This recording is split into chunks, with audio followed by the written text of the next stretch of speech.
Some basic terms and general rules that you need to understand before starting this chapter, the clubbing of income. Hi guys, thank you so much for watching my channel The Witty Turtle, and today we are going to revise the chapter clubbing of income from the paper 7, that is direct taxation. And आज हम लोग ये chapter का revision start करेंगे and we will complete the revision. सारे provisions को हम लोग ब्रश अप करेंगे और हर प्रोविजन के लिए एक दो एग्जाम्पल्स भी साथ में ही करते जाएंगे. ठीक है. So the very first thing is clubbing. ठीक है. क्लबिंग का मतलब क्या है? आप लोग जो पब जाते हो, क्लब जाते हो, ये वो नहीं है.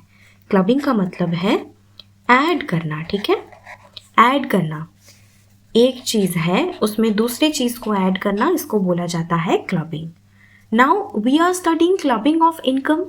सो अगर यहां पर दो इंसान हैं, this is A and this is B. ठीक है. अगर ए और बी दोनों के इनकम को ऐड किया जाता है, इसने जितना भी अर्न किया, लेट्स से इन्होंने अर्न किया 10 lakhs, इन्होंने अर्न किया 50,000.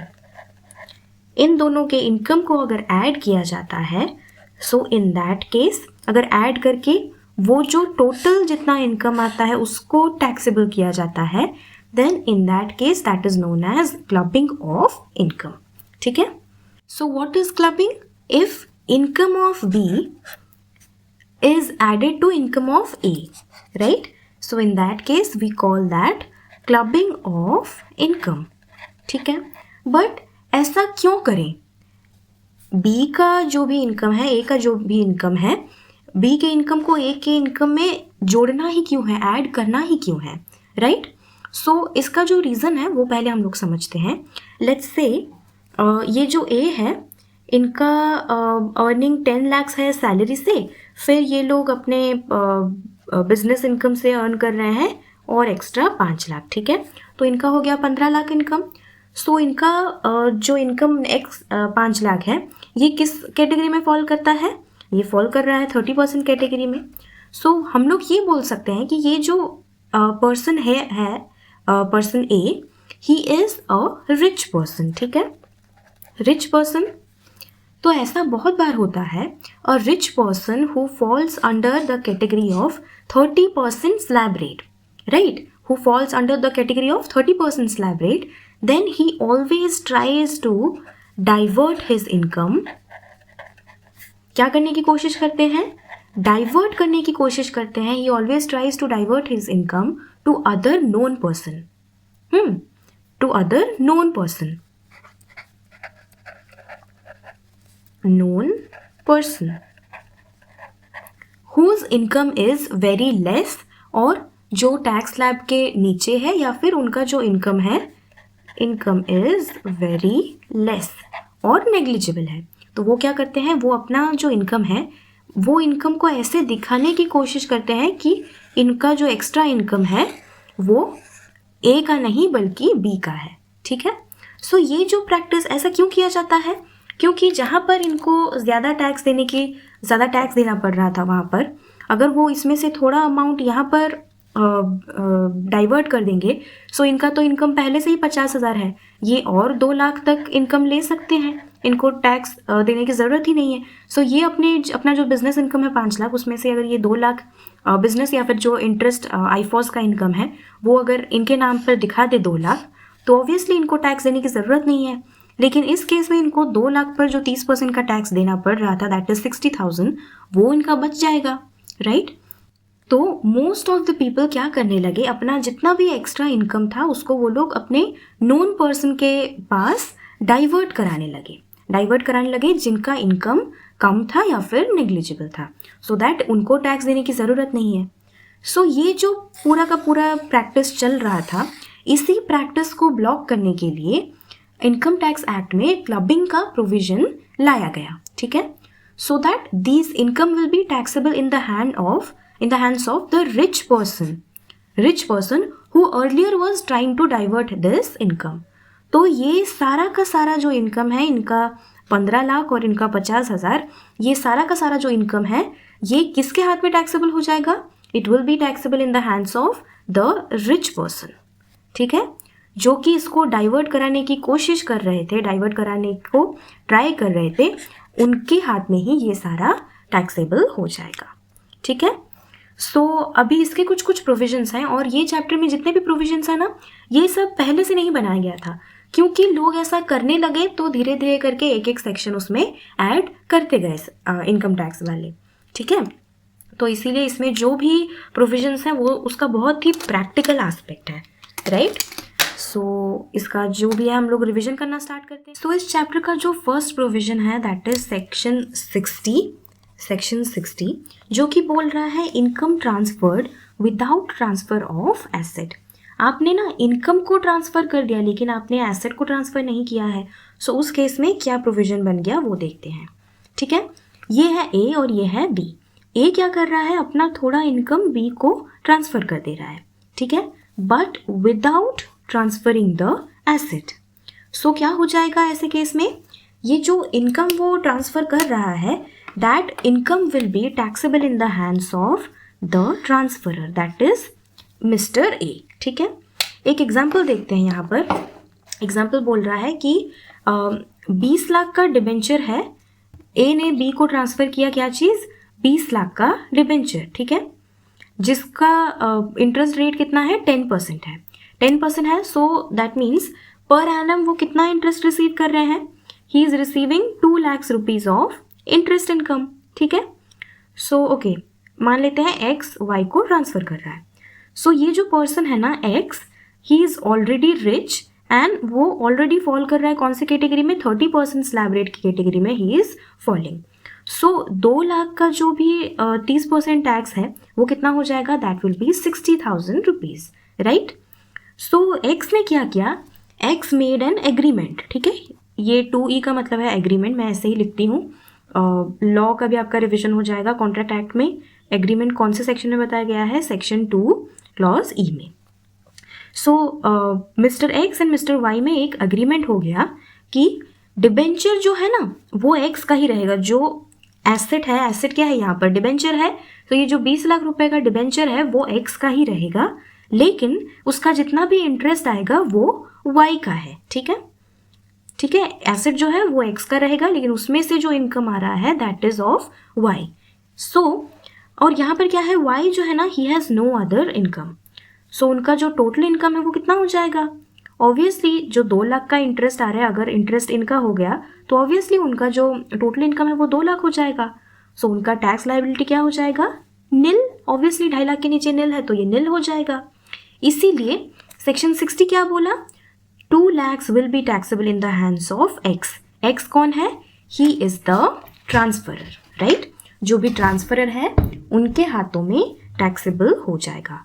कौन से केस में, if you are transferring the income without transferring the asset. अब क्या हुआ, जैसे ही ये वाला प्रोविजन बन गया तो लोग तो बहुत चालाक हैं, उन्होंने क्या करना स्टार्ट कर दिया, उन्होंने रिवोकेबल ट्रांसफ़र करना स्टार्ट कर दिया। रिवोकेबल मतलब क्या है, देखो ये एक्स है ये वाई है, एक्स ने क्या किया, अपने इनकम को डाइवर्ट करने के लिए एसेट ट्रांसफ़र कर दिया वाई को, लेकिन साथ ही साथ उन्होंने ये एग्रीमेंट बना लिया कि 2 साल बाद तुम मुझे ये एसेट वापस करोगे, ठीक है। So in that case if asset revokes और कम्स बैक, तो ये क्या बन जाता है, रिवोकेबल ट्रांसफर ऑफ एसेट बन जाता है। So in that case also the income will be taxable in hands of the rich person और who was earlier trying to divert his income, who is the transferer, right? इनके हाथों में ही पूरा का पूरा इनकम जो है वो टैक्सेबल हो जाता है। मतलब ये क्या किए, ये इन्होंने 20 लाख का डिबेंचर, इन्होंने बोला वाई को कि मैं तुम्हें ट्रांसफ़र कर दूंगा, लेकिन 2 साल बाद तुम्हें मुझे वापस वो 20 लाख रुपए का जो डिबेंचर है वो तुम्हें मुझे वापस करना होगा, राइट। तो ये तो गलत है, ये तो देखा जाए तो अगेन एसेट इनके पास आ गया। So it is just like ये वाले प्रोविजन की बेइज्जती करना हो गया। तो इसीलिए दूसरा सेक्शन लाया गया, सेक्शन 61, जिसमें ये बताया गया कि रिवोकेबल ट्रांसफ़र ऑफ एसेट अगर हो रहा है, so in that case the income will be taxable in hands of the transferor, that is Mr. X. यहाँ पर जो अगला सेक्शन है वो क्या है? Section 64 clause 1 sub clause 4. इसमें क्या बोल रहा है? Income from assets transfer to spouse. देखो, अब एक चीज़ समझने की कोशिश करो. ये मिस्टर एक्स है, ठीक है. इनके पास जो भी इनकम आ रहा है, ये अगर अपना इनकम किसी और को देना चाहेंगे खुशी खुशी, तो वो कौन हो सकता है? विदाउट एनी मतलब ऐसा कौन हो सकता है जिसको ये अपना इनकम खुशी खुशी देना चाहेंगे और ये इनकम अल्टीमेटली इन्हीं का ही रहेगा? ये है उनकी वाइफ, राइट. सो कोई भी इंसान अपने स्पाउस को, यानी कि अपने वाइफ या अपने ही हस्बैंड को एसेट ट्रांसफ़र करने की कोशिश करेगा, राइट. सो जैसे ही सेक्शन 60 आया था, सेक्शन 60 क्या था कि आप इनकम ट्रांसफ़र नहीं कर सकते. अगर आप ट्रांसफ़र ऑफ एसेट नहीं कर रहे हो तो आप इनकम भी ट्रांसफ़र नहीं कर सकते. तो लोगों ने क्या करना स्टार्ट कर दिया? लोग अपने स्पाउस को स्पाउस को एसेट ट्रांसफ़र करना स्टार्ट कर दिया. So income from assets transfer to spouse. तो इसमें क्या बोला जा रहा है? Any asset other than house property. Other than house property क्यों बोला गया है? क्योंकि आप लोगों ने अगर हाउस प्रॉपर्टी चैप्टर कंप्लीट कर लिया तो आप लोगों ने पढ़ा है कि सेक्शन 27 में डीम्ड ओनर वाला जो कॉन्सेप्ट है उसमें ये ऑलरेडी इसका ट्रीटमेंट क्या होगा वो बताया गया है, ठीक है. It is transfer to spouse directly और इनडायरेक्टली. चाहे वो डायरेक्टली अपने स्पाउस को ट्रांसफ़र किया गया हो या फिर इनडायरेक्टली ट्रांसफ़र किया गया हो, ट्रांसफ़र तो किया गया है. और क्या बोल रहा है? Any income from such asset, any income from such asset shall be taxable in the hands of transferor. ठीक है, वो ट्रांसफरर के हाथों में ही टैक्सेबल होगा. तो ये क्या बोल रहा है? अगर आप एसेट कोई भी asset apart from house property अगर आप अपने स्पाउस को डायरेक्टली या इनडायरेक्टली ट्रांसफ़र कर रहे हो तो उस हाउस प्रॉपर्टी से जो भी आपका इनकम आ रहा है that will be taxable in the hands of transferor. ठीक है, नेक्स्ट क्या बोल रहा है?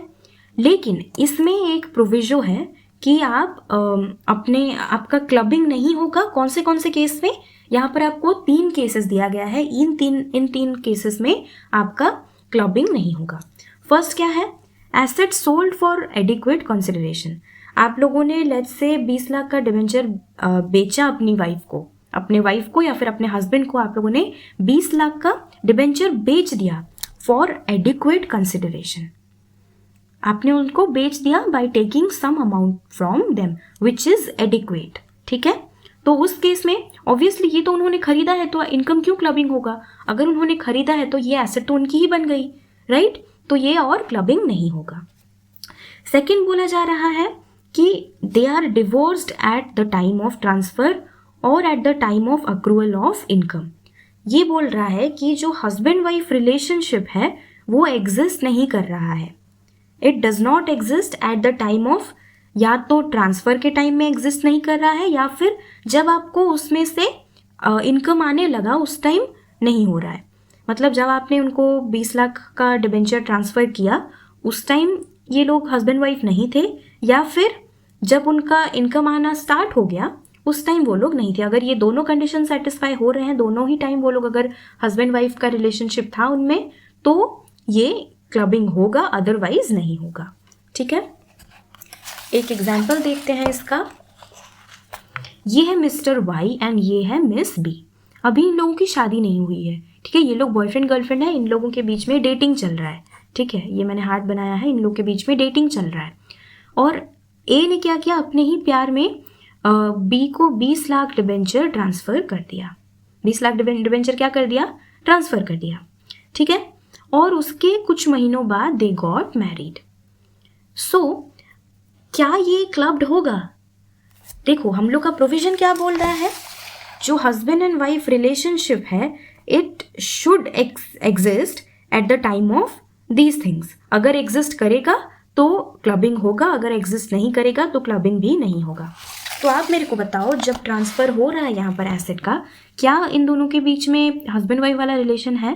नहीं है. सो इसीलिए clubbing shell not be done, right? Clubbing shell not be done.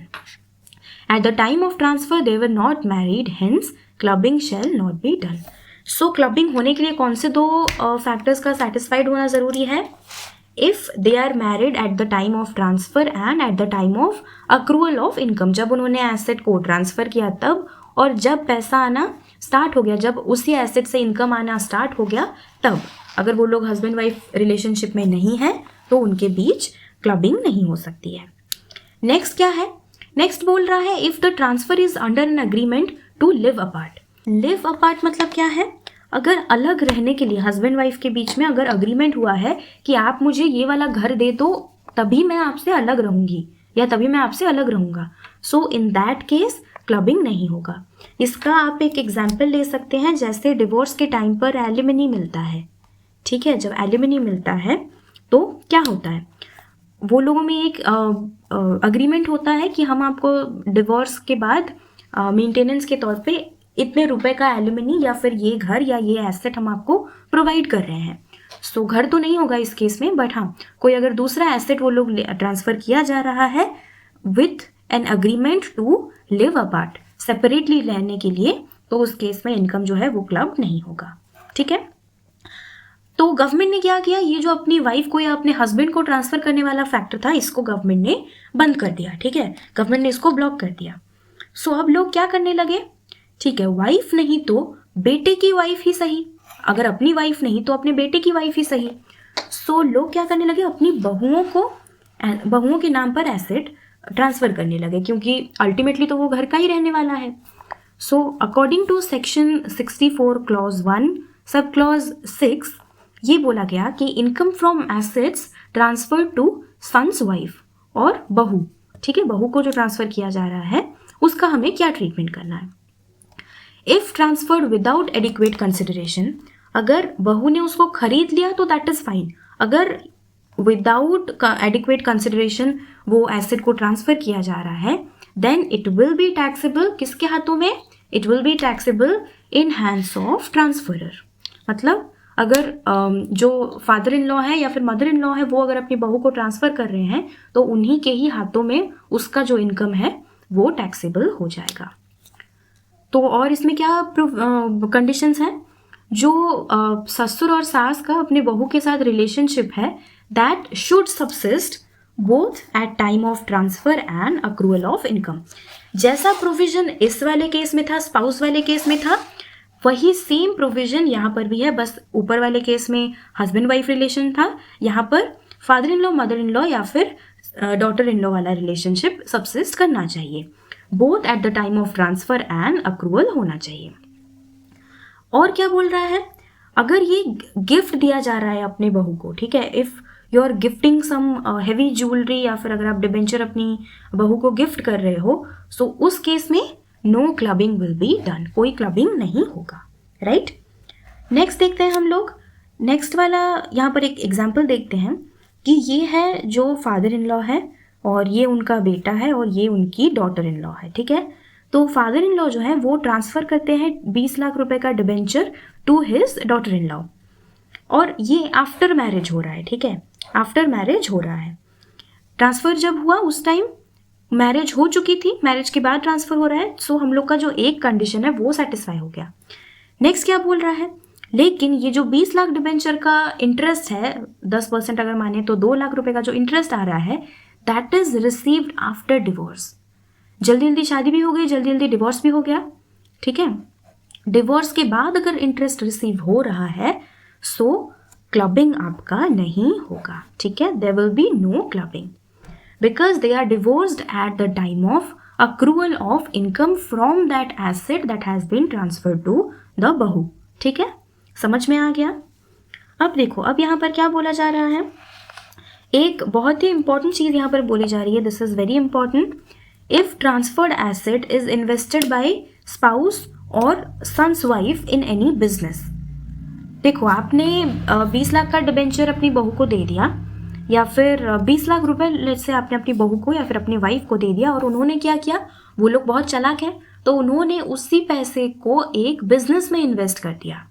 तो उस केस में कितना आपका इंक्लूड होगा, कितना अमाउंट जो है वो क्लब्ड हो जाएगा।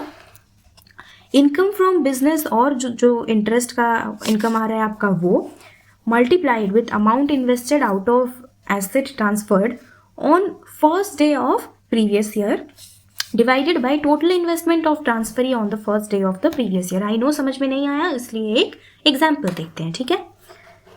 सो लेट्स सी, हस्बैंड जो है ना, he gave 10 lakhs rupees to wife, and जो वाइफ है शी स्टार्टेड अ बिजनेस, ठीक है. तो वाइफ ने क्या कर दिया, वाइफ ने एक बिजनेस शुरू कर दिया यहाँ पर. तो यहाँ पर हम लोग दो केस देखेंगे. जो पहला केस है कि वाइफ ने एक प्रोप्रिएटरशिप स्टार्ट किया है, और दूसरा केस है वाइफ ने एक फर्म में पार्टनरशिप स्टार्ट कर दी, वाइफ एक फर्म में पार्टनर बन गई. तो अगर प्रोप्रिएटरशिप स्टार्ट की है उन्होंने, तो ऑब्वियस सी बात है कि ये जो पूरा 10 लाख इन्होंने अपने बिजनेस में लगाया, सो ये 10 लाख से जो भी इनकम आएगा that will be completely that will be totally club, ठीक है. जो पूरा है वो पूरा का पूरा जितना भी प्रॉफिट आएगा वो पूरी तरह से क्लब हो जाएगा. और अगर वो एक फर्म में पार्टनर बन रही है तो उस केस में क्या होगा, आप लोगों को पता है एक पार्टनर को क्या क्या मिलता है फर्म से. एक तो है उन्होंने जितना कैपिटल लगाया है उस पर इंटरेस्ट मिलता है, प्लस अगर वो एक वर्किंग पार्टनर है तो वो काम कर रही हैं तो उस केस में उनको सैलरी मिलेगा. और नेक्स्ट क्या है, शेयर ऑफ प्रॉफिट मिलेगा. प्रॉफिट का जितना शेयर उनको मिलना चाहिए उतना शेयर उनको मिलेगा. सो आप लोगों को पता है शेयर ऑफ प्रॉफिट जो है ये तो एग्जेम्प्टेड है, हैं? और सैलरी जो है ये उन्होंने अपने बलबूते पर कमाया है, खुद काम करके कमाया है, so the salary will not be clubbed. बचा क्या, इंटरेस्ट ऑन कैपिटल. तो ये जो कैपिटल है, ये कैपिटल वो कहाँ से लाई थी, उनके हस्बैंड ने उन्हें दिया था कैपिटल. तो इसीलिए अगर ये कैपिटल पे जो इंटरेस्ट आ रहा है वो एक्चुअली किसके पैसे पर आ रहा है, किसके द्वारा अर्नड मनी पे आ रहा है, हस्बैंड के द्वारा अर्नड मनी पर आ रहा है. इसीलिए interest on capital will be clubbed in hands of husband, in hands of the husband, right. क्योंकि कैपिटल किसका है, capital belongs to the husband, right. अब एक और एग्जाम्पल हम लोग देखते हैं यहाँ पर कि हस्बैंड ने ना 10 लाख रुपए दिया और वाइफ ने भी 5 लाख रुपए कंट्रीब्यूट किया, एंड वाइफ ने एक बिजनेस स्टार्ट कर दिया और उसी बिजनेस से इनकम आ रहा है 3 लाख रुपए. सो क्लब्ड इनकम कितना हो जाएगा, ये फॉर्मूला देखते हैं हम लोग. फॉर्मूला में क्या बोला है, इनकम फ्रॉम बिजनेस जो कि 3 लाख है, multiplied with amount invested out of asset transferred divided by total investment of transferee. So यहाँ पर इनकम फ्रॉम द बिजनेस कितना है, 3 लाख रुपए है, मल्टीप्लाइड विथ क्या है, amount invested out of asset transfer. इन्होंने जितना एसेट अपनी वाइफ को ट्रांसफर किया उसमें से कितना उन्होंने बिजनेस में इन्वेस्ट किया, पूरा का पूरा ही लगा दिया 10 लाख रुपए, डिवाइडेड बाय पूरे बिजनेस में टोटल कितना इन्वेस्ट हुआ है. टोटल कितना इन्वेस्ट हुआ है, 15 लाख. सो जितना इनकम क्लब्ड हो जाएगा हस्बैंड के साथ वो किस अमाउंट का आएगा, 3 lakhs multiplied with 10 lakhs divided by 15 lakhs, that will B 2 lakhs rupees, right. समझ में आ गया ये वाला. सिमिलरली एक और एग्जाम्पल देखते हैं हम लोग. ये तो एक बेसिक एग्जाम्पल ही था. तो आप लोगों ने अगर ध्यान से देखा है इस फॉर्मूला को तो मैंने यहाँ पर हाईलाइट किया हुआ है 2 चीज़ों को. On the first day of previous year, ठीक है, प्रीवियस ईयर के फर्स्ट डे पर जितना अमाउंट इन्वेस्ट हुआ है उसी को ये हमें कंसिडर करना है. नेक्स्ट वाले एग्जाम्पल में आपको ये समझ में आ जाएगा. ये क्या है, ये पूरा का पूरा साल है, ठीक है, 1 अप्रैल 2018 से लेके 31 मार्च 2019 तक. तो साल के स्टार्टिंग वाले दिन में हस्बैंड ने 10 लाख रुपए इन्वेस्ट किया, वाइफ ने 5 लाख रुपए इन्वेस्ट किया. फिर बीच में 15 अक्टूबर को हस्बैंड ने अगेन 5 लाख रुपए इन्वेस्ट किया. और पूरे साल में इनकम कितना आ रहा था, पूरे साल में इनकम आ रहा था 2 लाख रुपए, ठीक है. सो हमें क्या कैलकुलेट करना है कि what is the amount of income that has to be clubbed in hands of the husband, ठीक है. तो फॉर्मूला क्या बोलता है, जितना भी उनका इनकम आया है that is 2 lakhs multiplied with amount the portion of amount invested by the transferor. Husband ने कितना इन्वेस्ट किया था on the first day of the previous year, first day of the previous year में उन्होंने 10 लाख ही invest किया है. सो ये हो जाएगा 10 lakh divided by total investment on the first day of the previous year. Total कितना इन्वेस्ट हुआ था, 15 लाख इन्वेस्ट हुआ था. So 10 lakhs divided by 15 lakhs that will be equal to 1.33 lakhs, ठीक है. अब हम लोग दूसरा प्रोविजन देखते हैं which is mentioned in section 64 clause 1 sub clause 7। तो ये क्या बोल रहा है, when an individual is assessable in respect of income from assets transferred to a person for the benefit of spouse. अपने स्पाउस के बेनिफिट में अगर आप किसी को एसेट ट्रांसफर कर रहे हो और उससे जो इनकम आ रहा है वो किसके हाथों टैक्सेबल होगा। ठीक है, ये आपको देखना है अच्छे से। देखो, जैसे ही गवर्नमेंट ने ये बोल दिया इनकम टैक्स एक्ट में कि आप अपनी वाइफ या फिर अपनी बहू को एसेट ट्रांसफर करके ये काम, उनके इनकम को नॉन टैक्सेबल बना रहे हो, ये नहीं हो सकता है, तो लोगों ने क्या नया तरकीब निकाला, उन्होंने बोला कि हम किसी ऐसे इंसान को ट्रांसफर कर देंगे asset which is for the benefit of spouse, मतलब वो उनके वाइफ या उनके हस्बैंड का ही बेनिफिट होगा उससे। ठीक है, तो यहाँ पर क्या करने लगे लोग, ये मिस्टर एक्स है, ये उनकी वाइफ है मिसेस एक्स, मिस्टर एक्स का ये फ्रेंड है मिस्टर वाई एंड ये उनकी वाइफ है मिसेस वाई। तो इन्होंने म्यूचुअली ये डिसाइड कर दिया कि मैं तुम्हारी वाइफ को जो एसेट है तुम्हारी वाइफ के नाम पर ट्रांसफ़र करता हूँ और बदले में तुम मेरी वाइफ के नाम पर एसेट ट्रांसफ़र कर दो। ठीक है, तो इस केस में क्या हुआ, ये लोग किसी का कुछ नहीं लगते हैं, तो ऑब्वियसली इनको टैक्स पे करने की ज़रूरत नहीं पड़ी इनिशियली। तो गवर्नमेंट ने देखा कि अरे ऐसे करके लोग बच जा रहे हैं, इसीलिए गवर्नमेंट ने अगेन ये रूल निकाला कि अगर आप अपनी वाइफ के या अपने हस्बैंड के बेनिफिट के लिए किसी और को एसेट ट्रांसफ़र कर रहे हैं तो उससे जो इनकम आ रहा है that will B accessible in the hands of the transferor. ठीक है, और उसके लिए यहाँ पर हमें कुछ कंडीशंस दिया है, जैसे कि the tax payer is an individual, जो टैक्स पे कर रहा है he has to be an individual. Second है he or she has transferred an asset, वो एक एसेट उन्होंने ट्रांसफ़र किया है। नेक्स्ट बोल रहा है ट्रांसफ़र मे बी डायरेक्ट और इनडायरेक्ट। ठीक है, ये हम लोग समझते हैं। तो ये वाला जो एग्जाम्पल हम लोगों ने देखा था ये क्या है, ये डायरेक्ट है, ये लोग डायरेक्टली एक दूसरे को ट्रांसफ़र कर रहे हैं। अब आप पूछेंगे इनडायरेक्ट क्या है, इनडायरेक्ट का भी हम एक एग्जाम्पल देखते हैं। ये मिस्टर एक्स है, ये उनकी वाइफ है मिसेस एक्स। ठीक है, तो मिस्टर एक्स ने क्या किया, अपने ही दोस्तों को लेकर एक एओपी फॉर्म कर लिया। ठीक है, एसोसिएशन ऑफ पर्सन फॉर्म कर लिया और उन्होंने क्या किया, वही 20 लाख रुपए का डिबेंचर ये एओपी के नाम पर ट्रांसफ़र कर दिया और उन्होंने एक अग्रीमेंट बना लिया कि ये जो एओपी है ना, he is only a care taker of debenture, he is only a care taker of debenture. और लेकिन ये जो डिबेंचर उन्होंने एओपी के नाम पर ट्रांसफ़र किया, इस डिबेंचर का जितना भी बेनिफिट है ये सारा बेनिफिट मिसेस एक्स को जाएगा। राइट, तो ये क्या हो गया, ऐसे केस को हम लोग बोलते हैं इनडायरेक्ट ट्रांसफ़र। ठीक है, समझ में आ गया। ऐसे केस में ये किसके हाथों हो जाएगा taxable, this will be taxable in hands of the transferor. ये किसके हाथों टैक्सेबल हो जाएगा, दोनों ही केस में ट्रांसफरर हैज़ टू पे टैक्स। ठीक है, टैक्सेबल। यहाँ पर कंडीशन में और क्या क्या बोल रहा है, ट्रांसफर में भी डायरेक्ट और इनडायरेक्ट। फिर बोल रहा है the asset is transfer to a person or an AOP, जो एसेट है ये किसको ट्रांसफर होगा, it has to be transferred to a person or an AOP, ये कंपनी को या किसी और को एजेपी को होने से नहीं चलेगा। ठीक है, it has to be transfer to a person or an AOP. फिर बोल रहा है it is transferred for the immediate or deferred benefit of his or her spouse, ये जो ट्रांसफ़र होगा ना ये या तो इमीडिएटली उनके वाइफ के बेनिफिट के लिए होगा या फिर लेट्स से 1-2 साल बाद उनके हस्बैंड या वाइफ के बेनिफिट के लिए ट्रांसफ़र किया गया हो। और लास्ट कंडीशन क्या बोल रहा है, the transfer is without adequate consideration. Right, अगर उन्होंने एडिक्वेट कंसिडरेशन दिया है उसके लिए तो दैट इज़ फाइन, अगर उन्होंने नहीं दिया है तो ये क्या हो जाएगा, ये टैक्सेबल हो जाएगा इन हैंड्स ऑफ द ट्रांसफरर। ठीक है, नेक्स्ट जो है, नेक्स्ट क्या बोल रहा है, नेक्स्ट सेक्शन है हम लोग का सेक्शन 64 क्लॉज 1 सब क्लॉज 8। ये सेम चीज़ है, ये जो भी कहानी अभी हम लोगों ने सुनी, जो भी कॉन्सेप्ट प्रोविजन हम लोगों ने देखा ये सेम है, बस यहाँ पर क्या हो गया, for the benefit of son's wife, मतलब जैसे यहाँ पर इन्होंने कर लिया कि तू मेरी बीवी के नाम पर कर दे, तू मेरी बीवी को ट्रांसफ़र कर दे और मैं तेरी बीवी को ट्रांसफ़र कर देता हूँ। नेक्स्ट वाले सेक्शन में क्या कर दिया, तू मेरी बहू को ट्रांसफ़र कर, मैं तेरी बहू को ट्रांसफ़र कर दूंगा।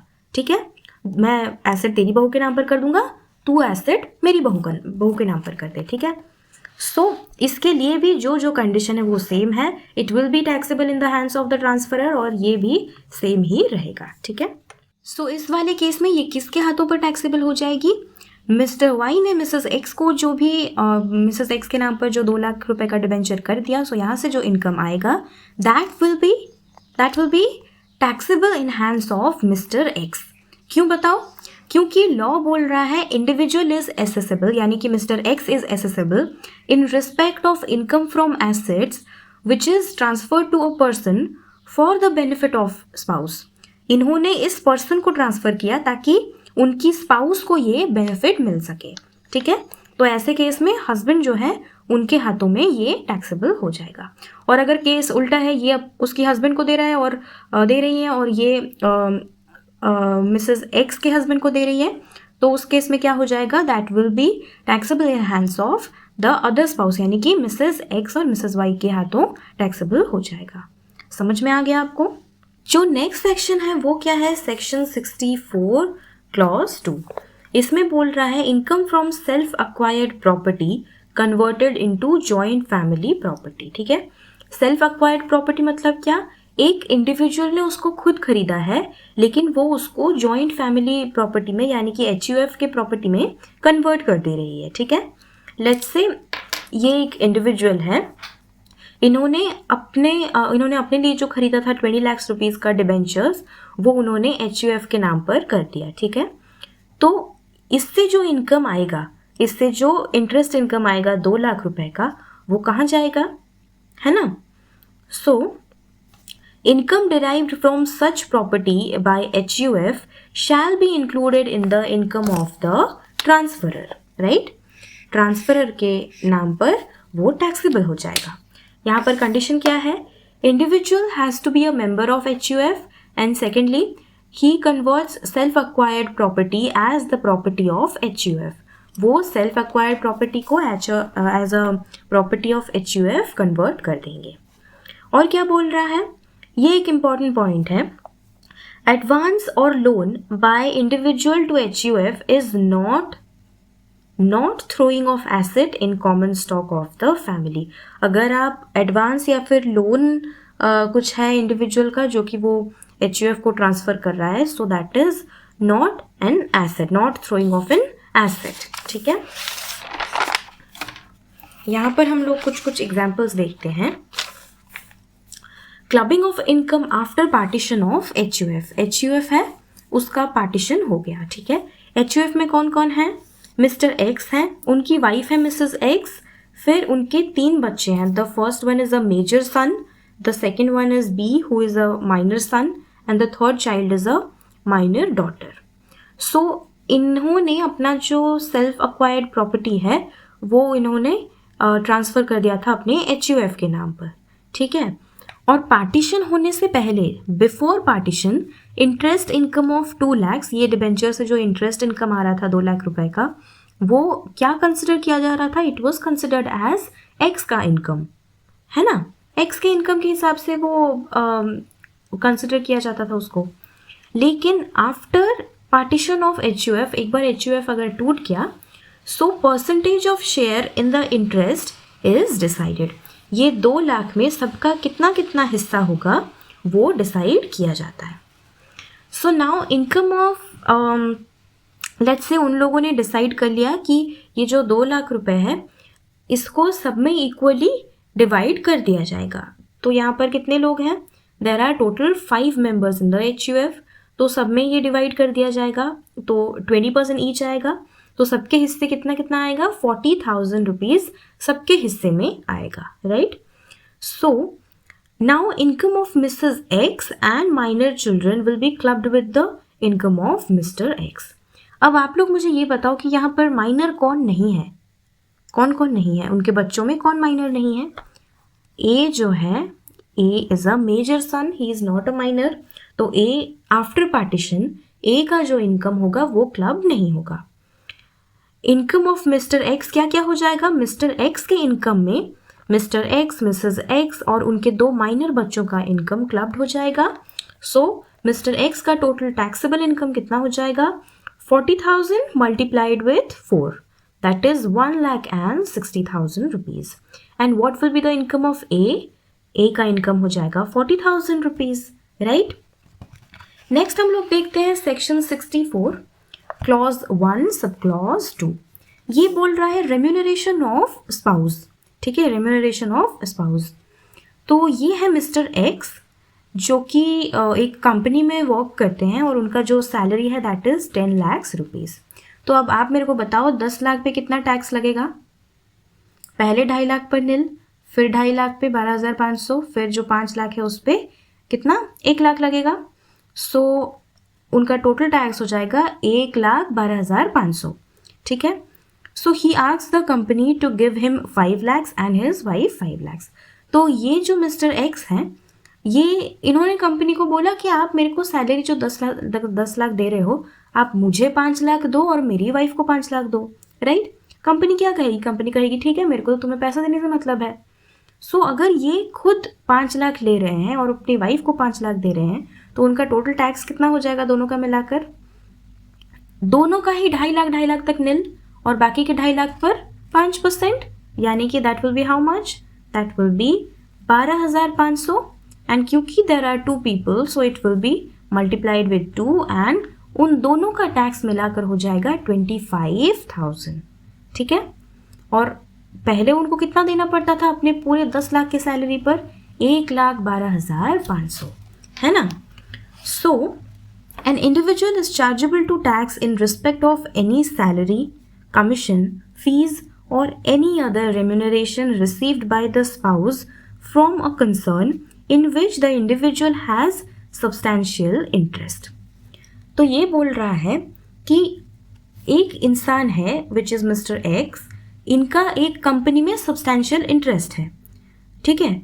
और उसी कंपनी से अगर उनकी वाइफ कुछ रिसीव करती है any kind of salary, commission, fees और एनी अदर रेम्यूनरेशन, अगर उनकी वाइफ उनकी स्पाउस रिसीव करती हैं so that will be chargeable in the hands of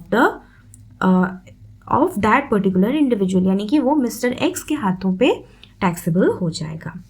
अब सब्सटैंशियल इंटरेस्ट का क्या मीनिंग है वो हम लोग देख लेते हैं.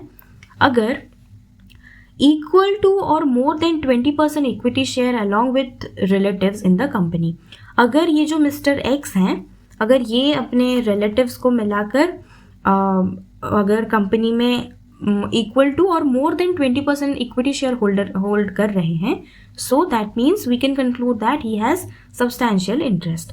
और अगर उनका एटलीस्ट 20% ऑफ प्रॉफिट शेयर है उस ऑर्गेनाइजेशन में सो इन दैट केस उनका सब्सटैंशियल इंटरेस्ट है. अगर कंपनी है तो कितना है? 20% इक्विटी शेयर होना चाहिए.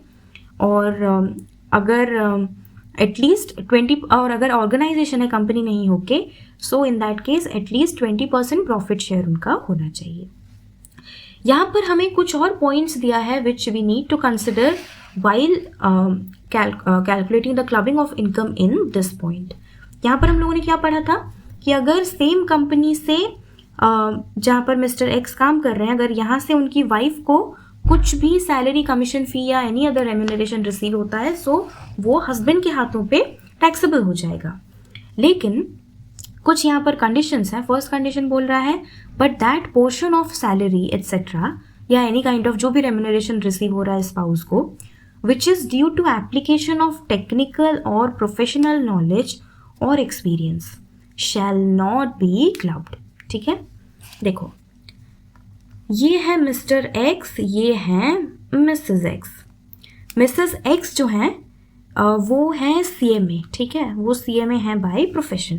तो अगर वो अपनी प्रोफेशनल नॉलेज की वजह से उस कंपनी में वो कुछ सर्विस उन्होंने प्रोवाइड किया है जिसकी वजह से उन्हें रेम्यूनरेशन मिल रहा है तो क्या वो हस्बैंड के हाथों टैक्सेबल होगा?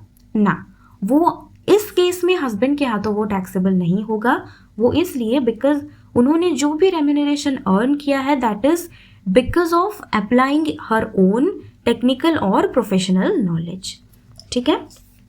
सेकेंड पॉइंट में बोल रहा है if both have substantial interest in the concern and both are receiving remuneration because of interest in the concern. ठीक है. देखो यहाँ पर क्या है, हस्बैंड एंड वाइफ हैं, दोनों यहाँ पर प्रोफेशनल नहीं है. ठीक है. ये दोनों क्या कर रहे हैं, क्योंकि उन्होंने कंपनी में कैपिटल लगाया है तो उसकी वजह से they are receiving some interest which is not due to their professional competency.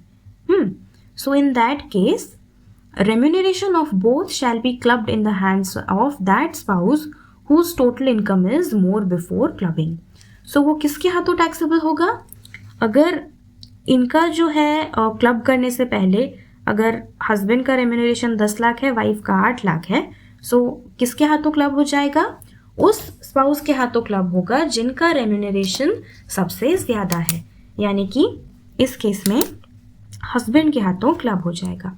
अब एग्जाम्पल ले लो कि वाइफ का इनकम है 5 लाख और हस्बैंड का जो इंटरेस्ट इनकम है वो है 3 लाख. तो अब किसके हाथों पर टैक्सेबल होगा? इनके पास दोनों का इनकम क्लबिंग हो जाएगा. ठीक है, समझ में आ गया? अब हम लोग देखते हैं एक और एग्जाम्पल इसी से ही रिलेटेड. देखो, मिस्टर एक्स है, मिसेस एक्स है. अब दोनों का जो इंटरेस्ट इनकम आ रहा है, दोनों को, मिस्टर एक्स को मिल रहा है 8 लाख, मिसेस एक्स को मिल रहा है 4 लाख. और दोनों की जो सैलरी है, सैलरी कितनी है? दोनों की ही 5 लाख है. ठीक है. सो अब हम लोग का पॉइंट, हम लोग का जो प्रोविजन है इनकम टैक्स में, वो क्या बोल रहा है? ये फिर से आप देखो, यहाँ पर बोल रहा है कि if both have substantial interest in the concern and दोनों ही रेम्यूनरेशन रिसीव कर रहे हैं not due to talent because of interest in the concern. ठीक है, टैलेंट के हिसाब से नहीं कर रहे हैं. सो उस केस में क्या हो जाएगा? हमें क्या देखना है? हमें देखना है कि क्लबिंग से पहले टोटल इनकम किसका ज़्यादा है. ठीक है, किसका ज़्यादा है. Let's check out a similar example. यहाँ पर क्या है? मिस्टर एक्स है एंड उनकी वाइफ है मिसेस एक्स. ठीक है, इन दोनों की जो इन्वेस्टमेंट पर, दोनों ने इंडिविजुअली अलग अलग जगहों पर इन्वेस्ट किया है जिससे इनको इंटरेस्ट मिल रहा है. मिस्टर एक्स को कितना? 8 लाख एंड मिसेस एक्स को मिल रहा है 4 लाख. और ये दोनों का एक ही कंपनी में सब्सटैंशियल इंटरेस्ट है जहाँ पर इन दोनों को सैलरी मिल रही है, दोनों को ही 5 लाख रुपीज़ का सैलरी मिल रही है. एंड ये जो सैलरी मिल रही है, it is not due to talent. क्यों मिल रही है? Because they have substantial interest in the company, that's why they are getting paid with this amount of salaries due to their influence. So law हमें क्या बोल रही है? Law बोल रही है कि क्लब करने से पहले, ठीक है, क्लब करने से पहले और उस सैलरी को देखने से पहले, उस इनकम को देखने से पहले जो कि उन्हें इन्फ्लुएंस की वजह से मिल रही है, उससे पहले किसका इनकम ज़्यादा है? जिसकी इनकम ज़्यादा है before this remuneration and before clubbing which is not due to talent, उस केस में जिसकी इनकम ज़्यादा है उन्हीं के इनकम में ये जो सैलरी इनकम है जो कि आपने टैलेंट के due to not talent because of your influence earn किया है, वो यहाँ पर ऐड हो जाएगी. तो यहाँ पर क्या हो जाएगा? मिसेस एक्स की जो इंटरेस्ट वाली इनकम रहेगी वो तो उन्हीं की है क्योंकि उन्होंने खुद इन्वेस्ट किया है. सो ये इनकम उनकी खुद की रहेगी, लेकिन जो सैलरी इनकम इनको मिल रही है that will be clubbed in hands of her husband, यानी कि मिस्टर एक्स के इनकम में वो क्लब्ड हो जाएगी. ठीक है, एक और एग्जांपल देखते हैं हम लोग. यहाँ पर मिस्टर एक्स हैं, मिसेस एक्स हैं, दोनों की जो इंटरेस्ट इनकम है इंडिविजुअल इन्वेस्टमेंट की, वो मिस्टर एक्स की 8 लाख है एंड मिसेस एक्स की 4 लाख है. दोनों को जो सैलरी मिल रही है which is not due to talent and due to influence, Mrs X की है 9 लाख एंड मिस्टर एक्स की है 3 लाख. अब आप सोचो, इस केस में भी सेम ही होगा. मिसेस एक्स की इनकम मिस्टर एक्स की इनकम में ऐड की जाएगी. वो इसलिए क्योंकि before adding the remuneration and before clubbing there income, mister x की इनकम मिसेस एक्स के इनकम से ज़्यादा है. ठीक है, so this 9 lakhs of salary income will be clubbed in hands of mister x. Let's see another example. Mister x जो है इन्होंने अपनी वाइफ के नाम पर 20 लाख रुपीज़ का डिबेंचर ट्रांसफ़र कर दिया. ठीक है, सो इसी 20 लाख डिबेंचर से जो इंटरेस्ट आएगा इनको 2 लाख रुपए का, will that B clubbed in the hands of mister x? Yes, that will be clubbed. लेकिन अगर वो इसी 2 लाख रुपए का जो इंटरेस्ट है इसको अगर वो बैंक में एफडी करा देती हैं या कहीं और इन्वेस्ट करा देती हैं और उससे उन्हें जो इनकम आ रही है, ये किसकी इनकम कहलाएगी? ये मिसेस एक्स की ही इनकम कहलाएगी. दैट्स वाई इनकम पे जो इनकम आती है that is not clubbed. Okay, ये एक प्रोविजन है which you need to remember. Similarly एक और क्वेश्चन हम लोग देखते हैं यहाँ पर। मिस्टर एक्स ने अपनी वाइफ के नाम पर 20 लाख रुपीज़ का डिबेंचर ट्रांसफर कर दिया और मिसेस एक्स ने क्या कर दिया, उसी डिबेंचर को सेल कर दिया। ठीक है, सेल कर दिया तो उन्हें कितना मिलेगा, 20 लाख रुपीज़ मिलेगा। और इन्होंने क्या किया, इसी 20 लाख रुपीज़ को बैंक में एफडी करा ली। ठीक है, बैंक में क्या करा ली, एफडी करा ली। सो ये जो 20 लाख का उन्होंने बैंक में एफडी कराई, उसमें से इनको कितना इंटरेस्ट मिल रहा है, लेट्स से उनको 2 लाख का इंटरेस्ट मिल रहा है। तो अब आप खुद बताओ मेरे को कि क्या ये क्लब्ड होगा? Yes, of course it will be clubbed, क्योंकि ये इनकम पे इनकम नहीं है, ये वही पैसा है जो पैसा मिस्टर एक्स ने दिया था। सो ये बेसिकली मिस्टर एक्स का ही पैसा है, इसीलिए जो इंटरेस्ट ऑफ 2 लाख रुपीज़ है, this will be clubbed because it is not income from income. Income पे ये इनकम नहीं है। Here the asset has been changed. अब क्या हो गया, मिसेस एक्स ने क्या किया, अगर मिसेस एक्स ये 2 लाख रुपए का बैंक में ले जाकर उसको एफडी करा देती हैं और उससे जो इनकम आएगा 20,000 रुपए का, वो किसकी इनकम बन जाएगी, वो बन जाएगी मिसेस एक्स की income, which will not be clubbed. क्यों? बिकॉज ये हो जाएगी इनकम पे इनकम। समझ में आ गया? नेक्स्ट पॉइंट हमें बोल रहा है loss will also be clubbed. देखो, अगर आप लोगों की प्रॉफिट, अगर आप लोगों की अर्निंग जो है वो क्लब्ड हो रही है, सो ऑब्वियसली बात है आपकी जितनी लॉस आएगी, लॉस भी तो क्लब्ड होगी ना। तो बस यही है कि लॉस भी आपकी क्लब्ड होगी।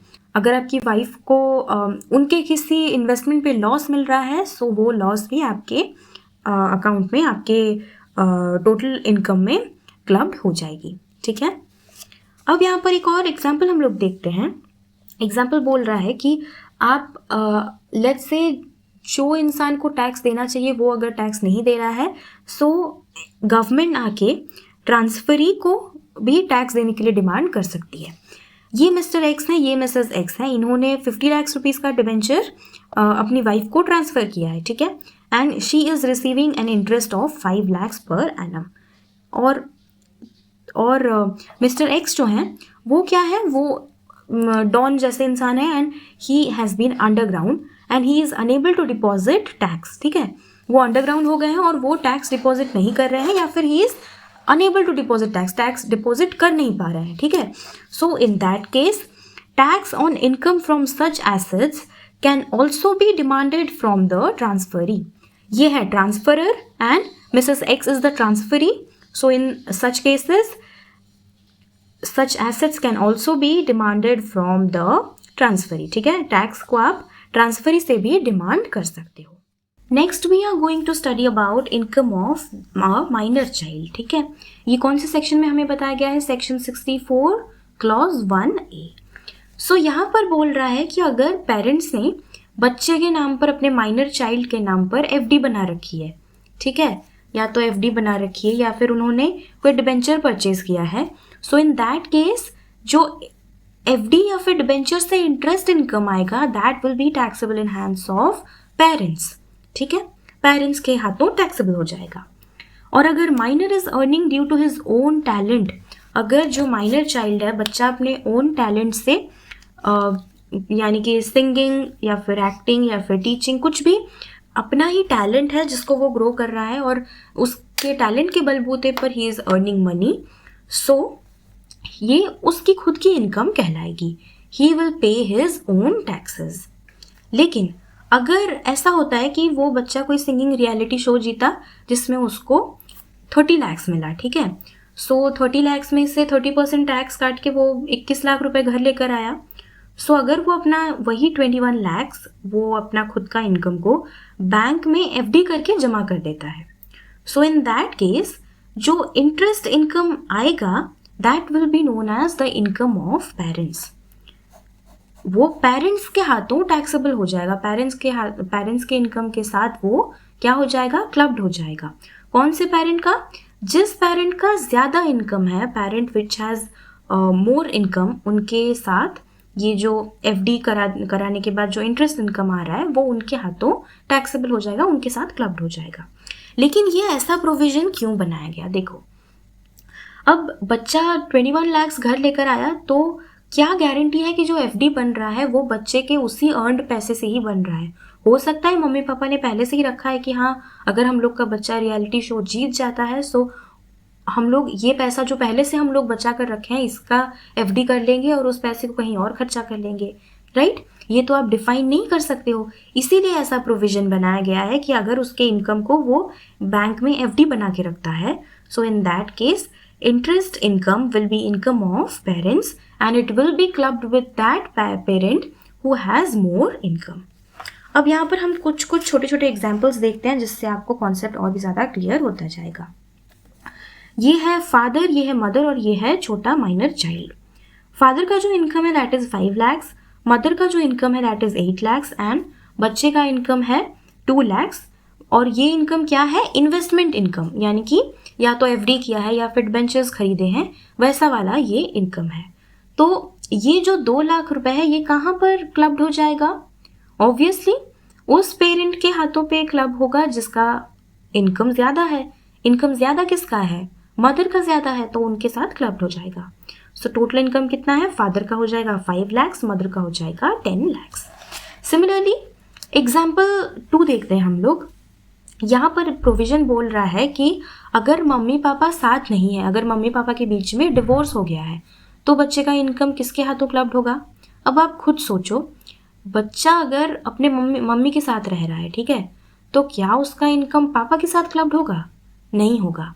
अगर डिवोर्स हो जा रहा है, so the income of the minor child will be clubbed in the income of the parent who maintains him, जिसको बच्चे की कस्टडी मिली है, जो उसकी मेंटेनेंस कर रहे हैं, उनको उनके इनकम के साथ वो क्लब्ड हो जाएगा।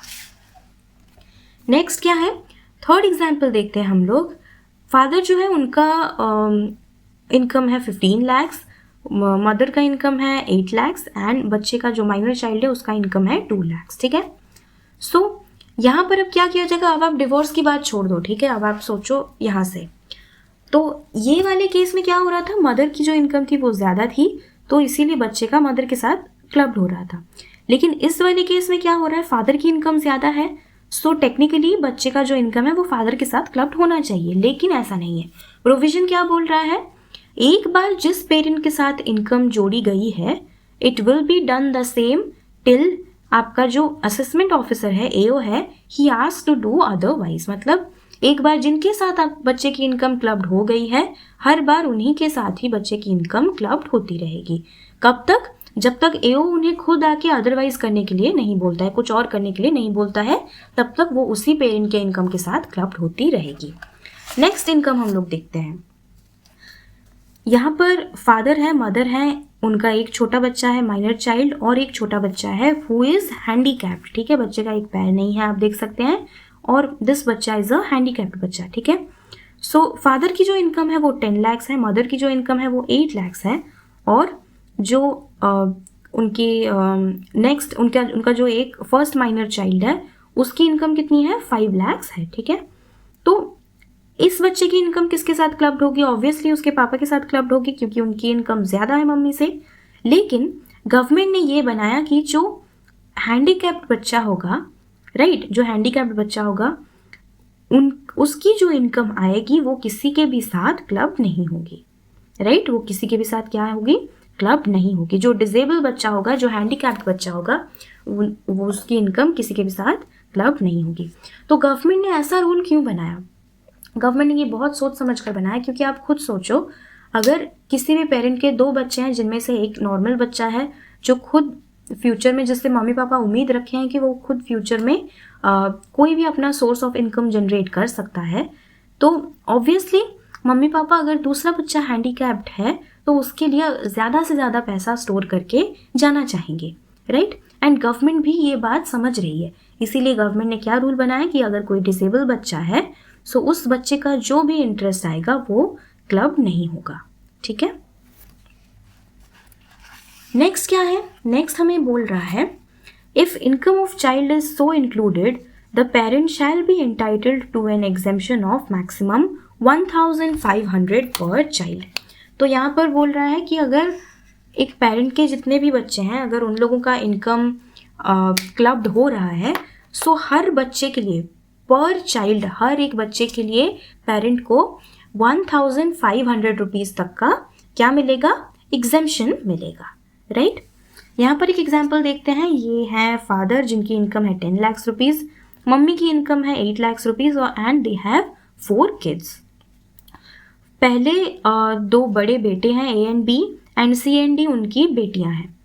सो जो उनका सबसे बड़ा बेटा है, सबसे बड़ा सन है, उसका इनकम कितना आ रहा है, इन्वेस्टमेंट का इनकम, एफडी या फिर डिबेंचर का इनकम कितना आ रहा है, 10,000 रुपीज़। बी का इनकम कितना आ रहा है, 15,000 रुपीज़। सी का इनकम कितना आ रहा है, 5,000 रुपीज़। डी का इनकम कितना आ रहा है, 1,000 रुपीज़। सो यहाँ पर amount to be clubbed in father's income कितना हो जाएगा।